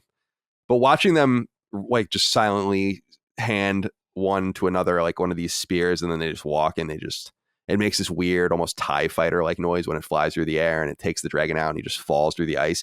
And originally you're just like, holy shit, they just took out, it's like taking out an aircraft carrier in World War II or something. It's like you just did massive damage to your enemy. But I remember at the time being like, oh shit. I never thought twice about it. It's like, oh, the dragon's dead. But then they somehow hooked chains onto it underwater. I have no idea how they did that, considering the water I thought was deadly for the zombies. So it doesn't make a whole lot of sense, but they get it out. And I love how it turns into an undead dragon. I think that's super neat and surprising. I think it raises a major plot hole, and I will talk about that later. But what do you think about the idea of this? Not only losing one of the dragons and what that means to them, but also the undead dragon kind of coming and bolstering their enemies. The Night King is fucking terrifying. I don't know how I feel about the Army of the Dead as a whole. I think the undead horses are particularly creepy for some reason. I think just the image of their hollow faces and all of that kind of stuff. Yeah, there's something about, and they do a good job, I think, of making the army look creepy. You have the undead giants, the glowing blue eyes. You saw their fight with the undead polar bear earlier in the thing, or whatever kind of terrifying D&D bear that was earlier in the season. But the Night King is terrifying because he has this very staid Michael Myers cadence to all in a day's work attitude. And P.S. he gets very close to killing a second dragon. I mean, He just fucking misses it. And it's like, yeah, kind of like washes, dusts his hands off and he's on to the next thing. He's pretty scary. By the way, I was going to say, to cut in, he could have easily killed the dragon that Daenerys was on. Yes. He aims to the one in the air for some reason. I'm like, what did you do that for? But yeah, so that's the only reason he misses. But anyway, that was a weird take, because maybe it's because that one was still, Viserion was still up and breathing fire and potentially murdering people. Sure. But or maybe he just liked the challenge. He's like, fuck it, man. He's feeling himself at that point. Totally. Dude, but the undead dragon, I mean, give me that cartoony adventure video game shit. It kind of comes out. He's got the glowing blue eyes and the blue fire. It's so. He got the giant holes in his wings. I mean, he's a zombie dragon. I mean, and it just reminded me of like the little that I know about Tiamat. And there's red dragons and white dragons and black dragons, and some breathe electrical bolts and some breathe ice and some breathe fire. It was like, give me that. I love it. Like, I love that kind of stuff. Like, I'm ready.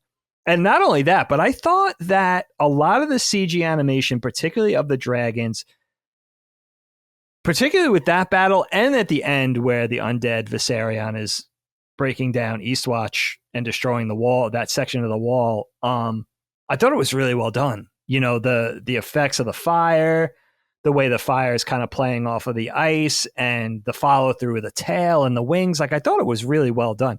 I know some of the stuff is 5, 6, 7 years old now. So I thought it holds up pretty well. I think it was, some of the compositing is bad. Yeah, the compositing is bad, and that's why I think things that are purely CG, like that scene, that looks great. First of all, it's cool as hell to see Eastwatch. I don't think we ever see it, and we know that the wall goes into the ocean or the water, but we don't know exactly how it looks and how it works, and it's cool to see it. Yeah, but I guess this brings up a plot hole, though, I think. And Trevor wrote in about the wall, though. He says, "Hello, Super Moriarty Bros. I'm so glad they never made a season 8." Because the final scene of this season was something special. You knew the Night King would get to the south eventually, but how he did it was impressive. Watching his army tear apart that unbreakable wall and just walk through the rubble with that ominous musical score playing in the background was a truly chilling final image. How will our heroes survive this impending doom? Only your imagination can figure that out. Anyway, how do you two feel about this closing scene for season 1? So it is cool. It's a cool visual. It just introduces a massive plot hole for me. The army has been hobbling forward through the far north reaches towards the wall slowly, right? And they have this single-minded goal to get to the wall and cross it. What were they going to do before they got the dragon? I don't understand. Like, it seems like so obvious now that it's like, yeah, we're gonna fucking obliterate the wall with this dragon, and we're gonna punch a hole through. But what were they gonna do before 2 days ago? That's my one major thing. It's cool that was the solution, but I would have loved to have known what the intent was. Yeah, because were they gonna scale the wall and try to climb it and attack the castle there and all that? I'm just I don't know if it's a plot hole so much as it's just I'm curious what their intent was before they happened upon a dragon. It's true because they were still coming. Right. They were just hobbling slowly at like you said, Michael Myers speed towards the wall. They were doing it before the dragon. That to me, I was a little hung up on, where I just wanted to know, because I do love the visual, like where they just make mincemeat of the wall. It's really in seconds. Yeah, it's interesting. But did that bother? I guess that didn't bother you. No, you know what though? It would have been kind of cool to see that battle take place if they didn't have that super weapon, right? If they didn't have that dragon, but they have the sheer numbers, they have the giants, they have some giants. So, and they obviously have other things, God knows what they have. We saw the bear earlier again. So it would have been kind of a repeat moment of the Mance Raider battle on the wall, where you would see that 100,000, 200,000, 300,000 troops scaling the wall, the crows using their weapons to protect the wall. Would have been a protracted battle rather than just a slaughter with the undead dragon just eviscerating the wall. So that would have been another interesting thing. God forbid though. I mean, we didn't even have time. We barely had time for this. So that could have been, we probably would have got to look at what would have happened if Mance Raider really got to have his second night attacking the wall. And even more so because what are they, you're dealing with hundreds of thousands of troops in the undead army. So that would have been, they could have just piled on top of each other like building blocks and got over there eventually. It would have been so many of them, they're expendable. Yeah, it would have been almost cooler for them not to have had the dragon, just to see. Yeah. Agreed. Yeah. But I agree with you. I love the different dragons with the different fires and bolts and all of that. And so to see that, cool. And I thought when the dragon got revived, because I knew that was going to happen, I was like, does it blow blue fire? I think it does. And yeah, it did, which is neat. Yeah, cool visual. So fun. I want to talk to you about Bran next. Josh Lyon wrote into us and said, by far for me, the most disappointing aspect of season 7 was how it didn't continue to build upon the idea that Bran could basically time travel and possibly even affect the past. Season 6's Hold the Door episode proved that at the very least, the Navikov self-consistency principle logic applies to the universe of Game of Thrones. I was greatly looking forward in season 7 to seeing if any of Bran's original personality was still in there and trying to break free and exert agency over his body again, provide more intrigue and insight into the the three-eyed Raven's origins and true purpose in the grand scheme of things. Instead, the character was essentially got downgraded to a blank-faced, passionless Basil exposition whose sole role was revealing Wikipedia facts about Jon Snow's parentage, which ultimately went nowhere, and occasionally warging into crows to check up on the Night King's progress. How cool would it have been to see if Bran's curiosity kept pushing deeper and deeper into the past? How cool would it have been to realize that multiple critical historical moments in the Game of Thrones lore, recent and ancient, could have been caused by Bran's unsuccessful attempts to change the past? Even if he failed or hit hard limits, that would explain why the past can't be changed. It would have been nice for him to have at least tried, and it feels like a huge waste of potential for storytelling that the writers ignored. What say you? Okay. My whole thing with Bran is I just don't understand the purpose of this character at all. Like I'm not being facetious in any way. What is the purpose of this character really? We drag all of this out with him in the books and in this reality too, in the shows. And it just feels all for naught. And I actually almost think his acting is fucking funny in this season, because it's just, it was his direction, like be FDR in the wheelchair with the blanket over your lap, but also have no personality or expression on your face. it just seems so strange. I think that, and we noted in previous episodes, the way they almost abandon the Bran arc and then kind of go back into it, I think it doesn't serve it very well. It's a total waste of time, in my opinion. I don't get it. What do you think? Am I wrong? No, I think you're right. I mean, I think that's how it smacks. And I think a lot of it probably is the acting style. At the outset, I like the idea of this and the tragedy behind this young boy sort of trading his persona and his personality and his humanity for this ability, right? Like he becomes a shell of himself so that, and in return, he could see the future and he could see the past, and he has these visions and these abilities, and he could warg in and out of people and crows and all of these kind of things. And as a return for this gift, he kind of sacrifices who he is and the inherent tragedy in that, and also something that could be helpful as an ally of the living, right? But yeah, there's something about maybe the writing crossed with the acting style of this particular player that it just doesn't work. And it's not fun to watch. And it's just kind of blah and unpleasant. And every time you're on Bran, just like, all right, can we just get to the next plot point or the next set of characters or whatever? It's just not entertaining the way they pull it off. You have to feel like it's a trade-off as a viewer, right? You have to feel like, okay, we lost this young kid, this young boy. He's not who he was. His humanity has been sacrificed for this gift, but what he's doing is necessary, as taking over as the three-eyed raven and being brought along by the children of the forest and all this kind of stuff. But as Mira says in this season, like he died in that cave. So you have to feel like there's something that we're being given or that he's being given in return, but it just feels dour. It just feels like, and it's not fun. And, it's entertaining to watch Sam use his gifts to save Jorah of the grayscale. Sam's not out there waving a sword around, but it's kind of fun to watch his escapades and watch him sort of going above the heads of the other Meisters and all that kind of stuff. But it's not fun to watch Bran do what he does. You know what I mean? Even though he's not a big action hero type, but it's, they got to make it more like watching Samwell, where it's like, all right, you got to be rooting for him. You got to be pulling for him like you are with Sam. And you're just not. No. And everybody feels the same. So what is it? What component in that equation is missing? I'm not sure. You almost can't abandon it. It's like, well, you're committed to this idea. And I know it's like the supernaturalism, and he's kind of the insight into the past, into the reality of Jon's actual identity and all the rest. Actually, we'll just bring this up now. Mac Daddy YX, or I'm sorry, it's Mac Daddy X4. I'm sorry. Dagon and Dagon number 2. The show's writing falls apart during the season as they move further from the books. But I feel one of the most avoidable issues is when Jon Snow is revealed to be Aegon Targaryen.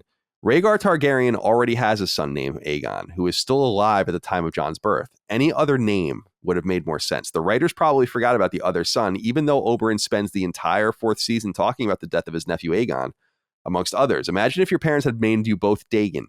Iconic name, but there can be only one per generation. Thank you for writing in. So yeah, you need to explain this to me, or I don't know if you understand. I don't really get this, like what's going on with Jon Snow. Okay.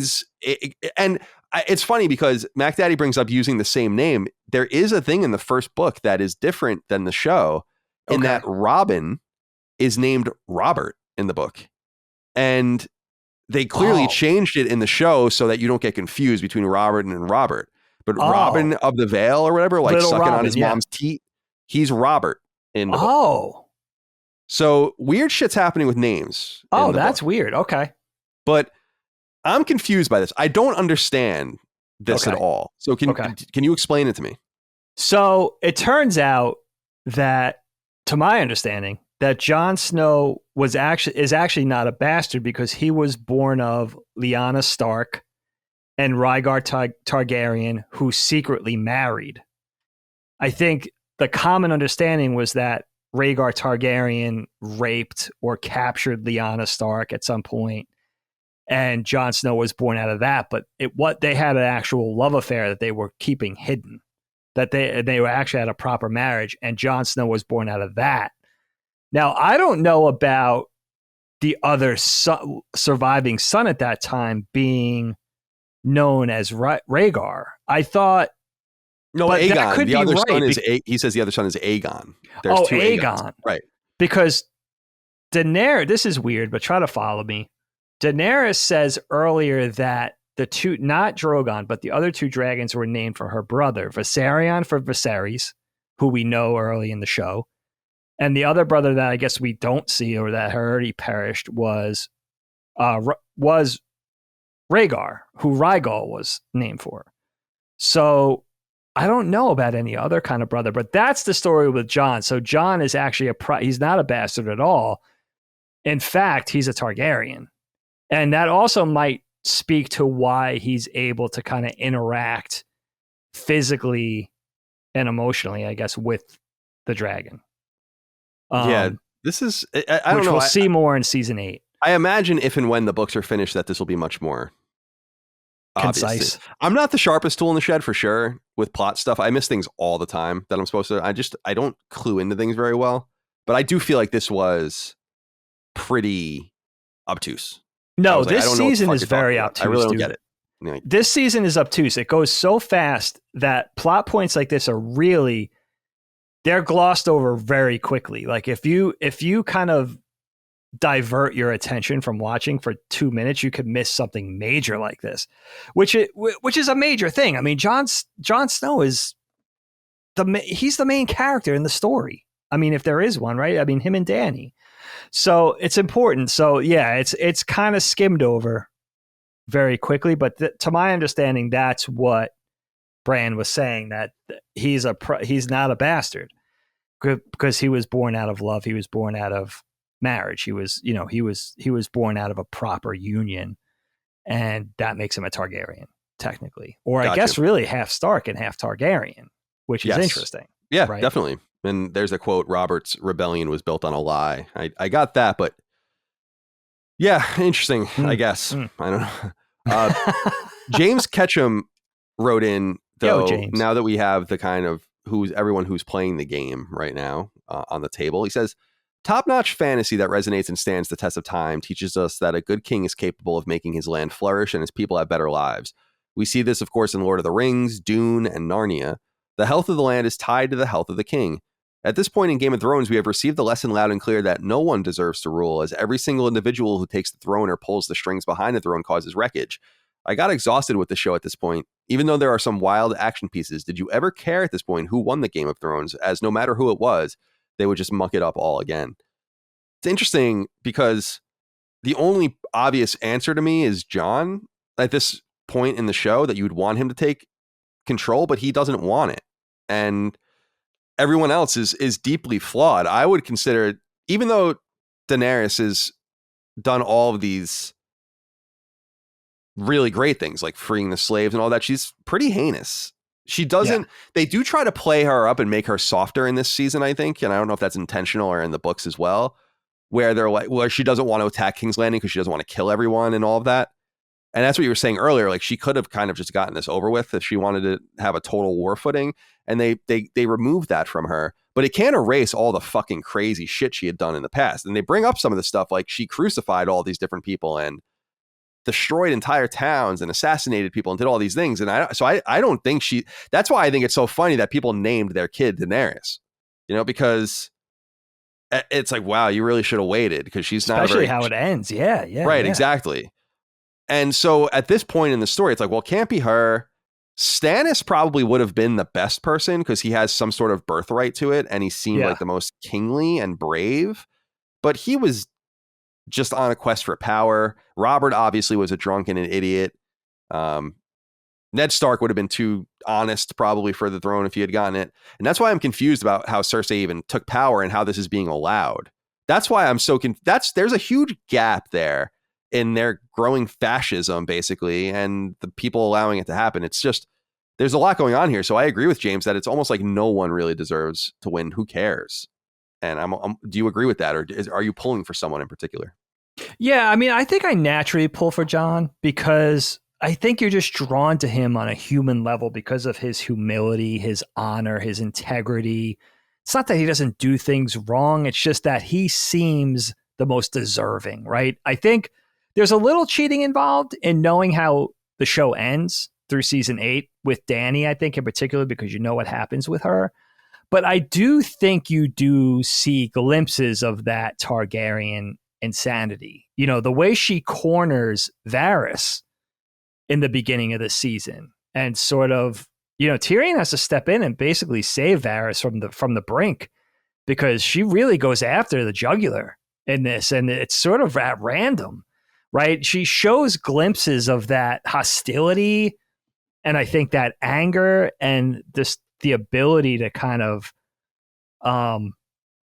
just that, I don't know, that just that deadly sort of personality where it's like you don't really know what you're getting. There's a little bit of a crapshoot involved with being on her side and an uneasiness. And then of course we know Cersei. I mean, she's out for like 2 people, and you know, she'll do anything to anybody to survive, you know, and she has that track record. So I think if anybody, it's Jon, but I could definitely see that ambivalence where it's like, who gives a fuck? Like, let the dead take over. Maybe the Night King has the better ideas. I don't know. We haven't asked. You know, we don't know what he stands for.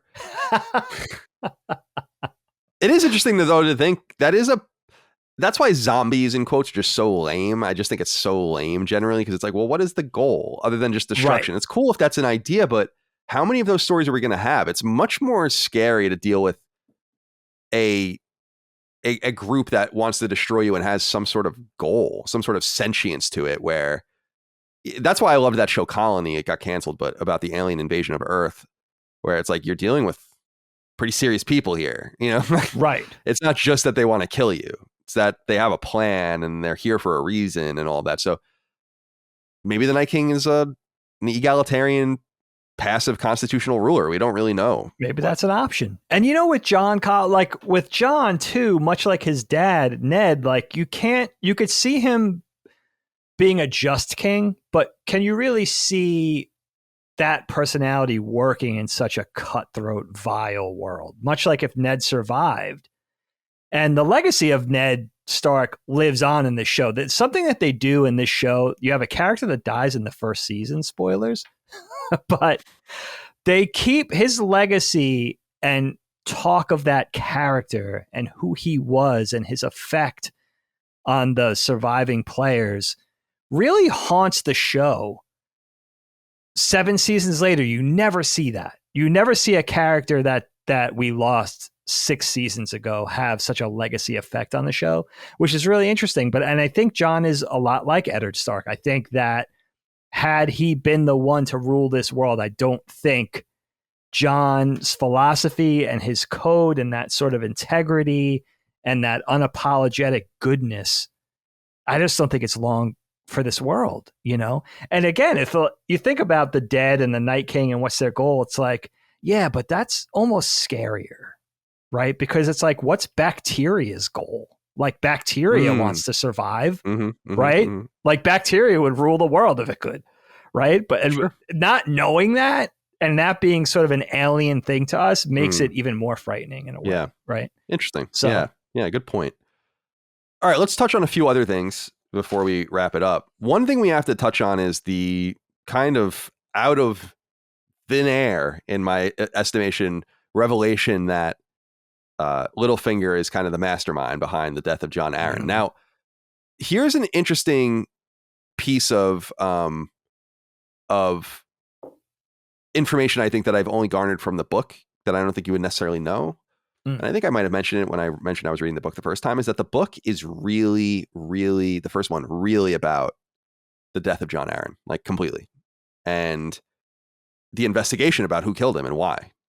And we don't really get that in the show too much after the first season. That's kind of why, you know, Ned's going to King's Landing and all of that. But the book itself is really focused on this detective tale in a lot of ways about like who the fuck did, about who did this. And I like that. And, you know, there's all this framing and so Tyrion is ultimately framed, but we find out that Littlefinger is kind of the mastermind of the whole thing, and that he kind of engineered this entire blood feud between the Lannisters and the Starks that didn't exist. So what do you make of that revelation? It almost seems like you almost forget why he's even around at this point. But in the books, I suspect that the intention is going to be much more significant because the first book focuses so much on Eddard Stark's investigation into Jon Arryn's death. And you could feel in the show, even though they don't linger on this, you could feel something in the show that happening, that man's death that we never get to know, that we never get to see really in life, is really the catalyst for everything. And you kind of know, if you're really paying close attention and you're a super fan like I've become, like you're really paying attention to that plot point. And even though it seems of less importance, it's kind of like the foundation that everything's built on, at least early on. All I know in the show is that we find out eventually, I don't even remember what season, that Lysa is the one, his wife was the one that poisoned him. And now we know that Littlefinger was behind the whole plot. What I was left thinking of, which I should have kind of been mindful of a lot earlier in the show, was who's manning the brothels in King's Landing? I thought that was his whole operation. Yeah, I don't know. Like he's a businessman, I guess. Protege. I don't know what's going on over there. In the words of Donald Trump, he's a businessman doing business. So But, it was kind of interesting to see the tendrils and Littlefinger still working on his plots and sort of trying to pit Sansa and Arya against each other. That was his latest scheme. And it was interesting to see the character come to an end because, he had such a big effect on the show. And I think that sneakiness and his dubiousness and all that kind of stuff was a big part, played a big part in us wondering which way things were going to turn. I mean, this character played a big part he's the whole reason why Jon Snow is the king in the North, because he had control of the Vale, and the army of the Vale is really who saved the army of the North Vale. in the Battle of the Bastards, the Starks in the Battle of the Bastards. So it's interesting to see the character come to an end. And the whole thing with with Lysa Arryn and Robin, and where the hell is that character right now? We don't know. We know Lysa's dead. Of course, Jon Arryn is dead. But yeah, interesting stuff, man. Before we go, I want to, and you can bring up anything that we didn't bring up already as well. I wanted to bring up 4 more things. 2 that I liked and 2 that I didn't. And 2 that I actually think are probably some of the funniest things about the show in a bad way. So I'll start with those and then we'll end with good things. Okay. The first thing is that everyone's really nonchalant about riding a dragon after they do it. Like, this is an insane jump in logic for a show that is so grounded. One of the cool things about the dragons is watching people's reactions to them existing. That's one of the most satisfying parts of watching the show as opposed to just reading it and the dragons are not even in the books yet, is just that I'm reading it's kind of disappointing. It's like, oh, everyone hop on. We live in a world with no trains, no cars, no planes, but just hop on the dragon. And then that doesn't like shock you. There's even a scene where like Jorah's like falling off and I was like, this is stupid. Yeah. Yes. It would have been much cooler if the dragon fought while they escape somehow, right? I know that it's like if Gendry can run back to the wall, then these guys can get away while the dragon's like covering them in some way. Escort, right? Yeah. Escort mission. So I thought that was silly.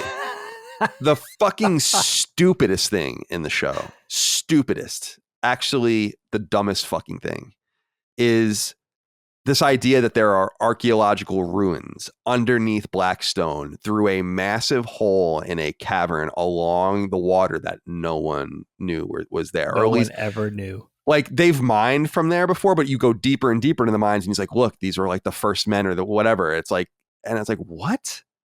How did you? First of all, the society claims that it's like thousands and thousands of years old.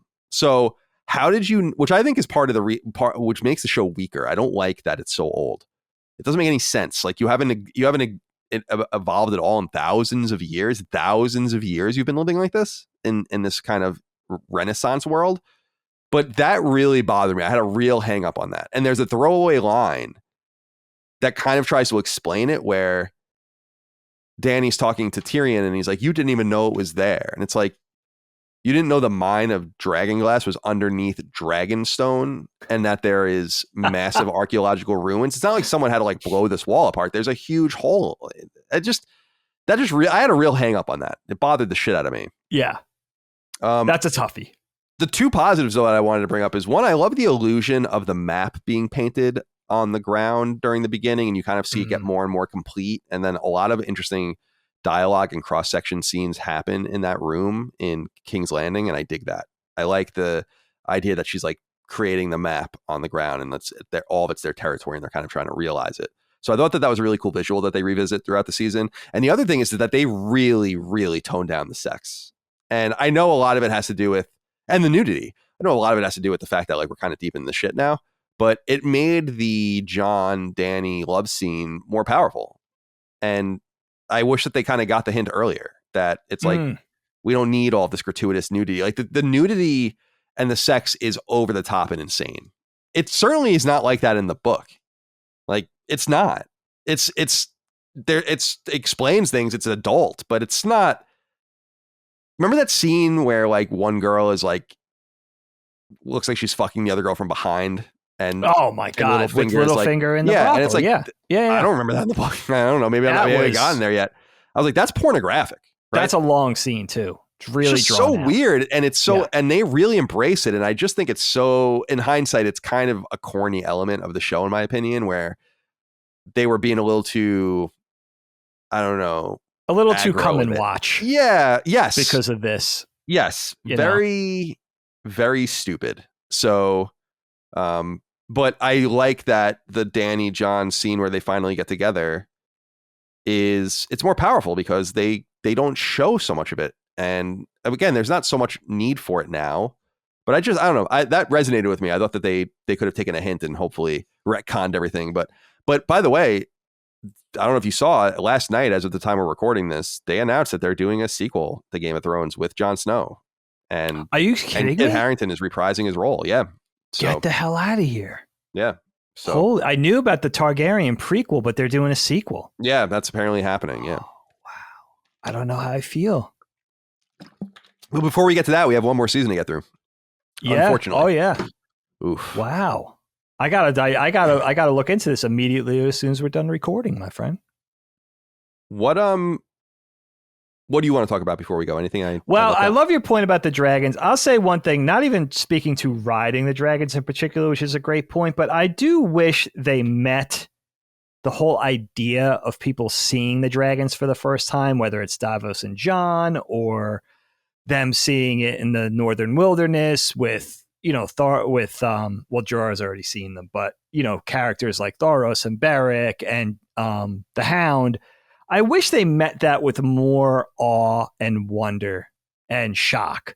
Like when even Jaime and Cersei, when they see Daenerys ride in on Drogon for the meeting, like they look surprised and they look taken aback, but like really, like these are creatures that have not been in this world for generations. The most anyone's ever seen of them is bones and skulls. If that, most haven't even seen that. Most don't have a dungeon underneath a castle that they could go see, a dragon skull. So the fact that these things exist again and the idea of not only what that looks like, but what that means, whether you're on the side of the dragons or you're on the side against the dragons, just to meet that with a real sense of awe and shock and just to be blown away by seeing that.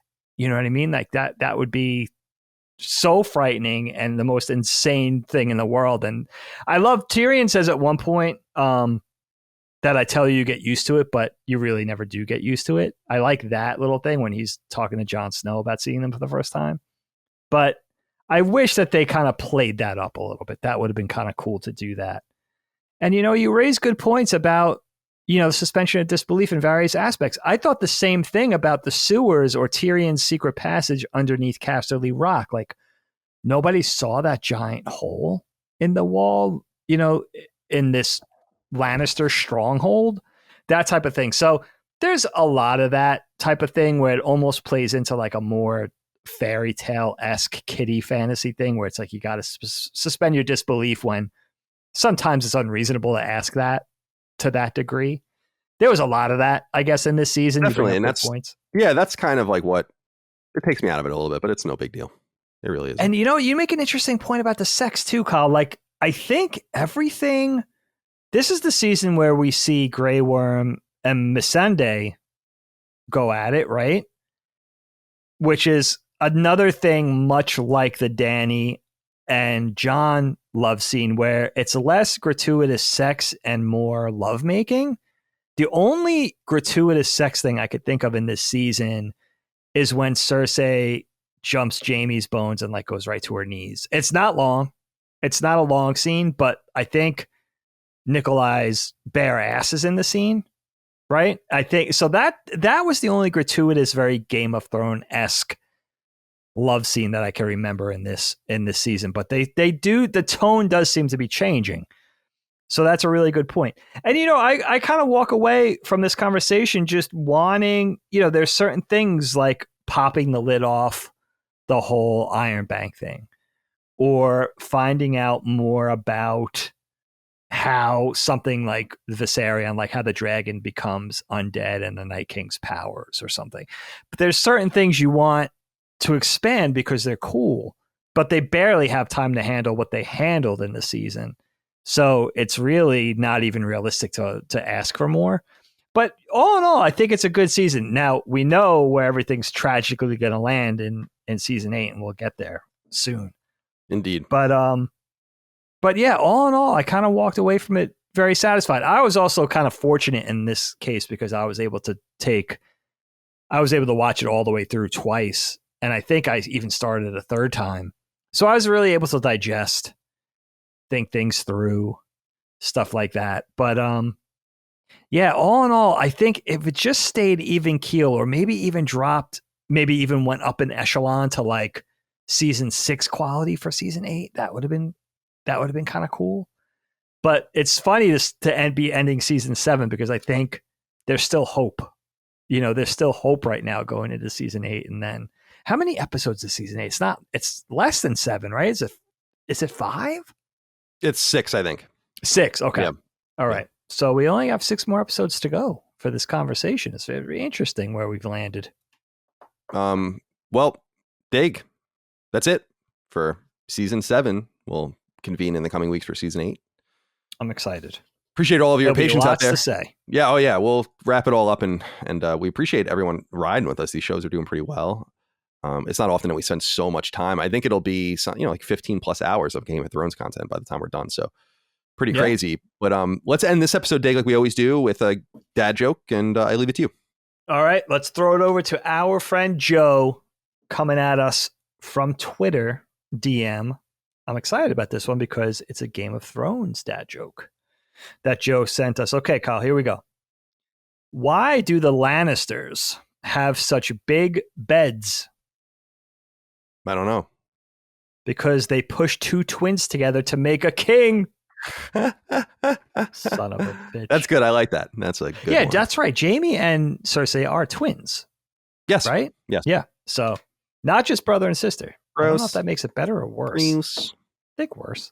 All right, Dig. Well, thanks for your time, my friend. Have a good weekend. And fun stuff. Yeah, indeed. And thank you all out there for your love, kindness, and support of all things KnockBack and Last Stand Media. Patreon.com/LastStandMedia for your inquiries, for early access, for Q&As, get your name in the credits, all the rest. We'll see you next time. Until then, goodbye. KnockBack, a retro and nostalgia podcast, is a product and trademark of Last Stand Media and Collins Last Stand LLC, and is recorded from Central Virginia and the Philadelphia suburbs, USA. The show was conceived by and is produced by me, Colin Moriarty. My co-host is Dagan Moriarty. KnockBack's executive producer is Dustin Furman, and the show is edited by associate producer Ben Smith. As you know, all of Last Stand Media's shows, including KnockBack, are fan-funded on Patreon at patreon.com/laststandmedia. The following names are at the producer support level or higher on Patreon, and we're grateful for your kindness and generosity.